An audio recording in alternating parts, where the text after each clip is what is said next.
देश के प्रथम प्रधानमंत्री स्वतंत्रता संग्राम सेनानी पंडित जवाहरलाल नेहरू की जयंती के मौके पर कांग्रेस ने उन्हें भावभीनी श्रद्धांजलि अर्पित की तथा उनके द्वारा किए गए कार्यों को याद किया।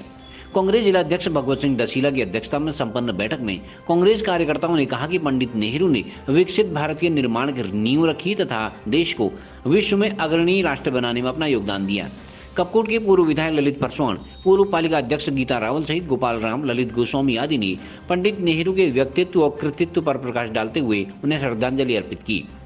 कांग्रेस ने कहा कि आज पंडित नेहरू जैसे ही दूरदर्शी, लोकतांत्रिक तथा धर्मनिरपेक्ष सोच वाले व्यक्ति की आवश्यकता है जो कि इस देश की परंपरा व मूल्यों को बरकरार रख सके।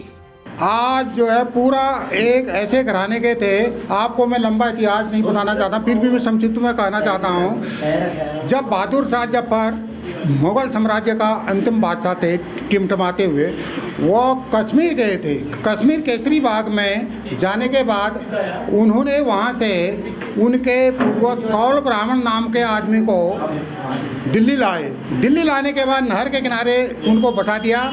बसने के बाद वो जो है उस समय के बादशाह के पंडित गिरी के नाम से वो आए थे दिल्ली।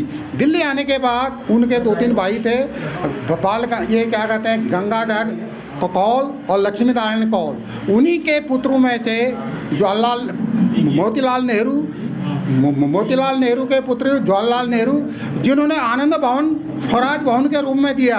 क्या वर्तमान में ये ऐसा कोई दान कर सकता है? जो लोग कहते हैं नेहरू को गाली न दें, जब नेहरू ने भारत का उस समय जम्मू कश्मीर की समस्या उसमें 1948-49 में जब देश आज़ादी के बाद भी उसमें लड़ाई हुई, जो काबिला लोग थे वो जम्मू कश्मीर में घुस गए। घुसने के बाद उस समय का जो हिंदू सम्राट था, हमारे जो है हिंदू सम्राट होने के बावजूद भी उसने हरिचंद ने दिल्ली के उसमें शासन में मिलने के लिए, सम्मिलित होने के लिए उसने मना कर दिया, न पाकिस्तान जाएंगे। जब काबिला लोग घुस गए, घुसने के बाद जब नेहरू जी ने कहा भाई ये काम तो ऐसा होगा जब हम फौज तक भी भेजेंगे, जब आप हमें विलय पत्र देंगे।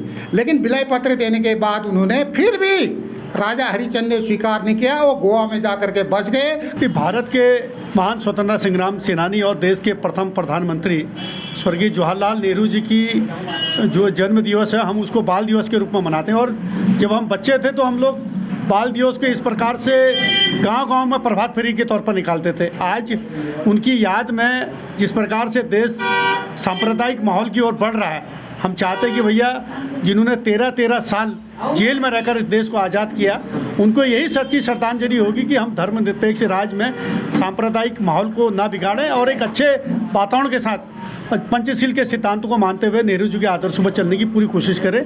ये उनको श्रद्धांजलि होगी। देखिए, आज ये विश्व में बाल दिवस के रूप में इसको मनाया जाता है और चाचा नेहरू जी जो है बच्चों में काफ़ी लोकप्रिय थे और प्रयागराज में उनका जन्म 14 नवंबर को 1889 में हुआ था और वो स्वतंत्रता संग्राम सेनानी रहे और गांधीवादी विचारों से उन्होंने जो है देश को आज़ाद करने में उन्होंने अपनी महत्वपूर्ण भूमिका अदा करी और वो 317 दिन उन्होंने अल्मोड़ा जेल में काटे 1934-35 और 1945 में।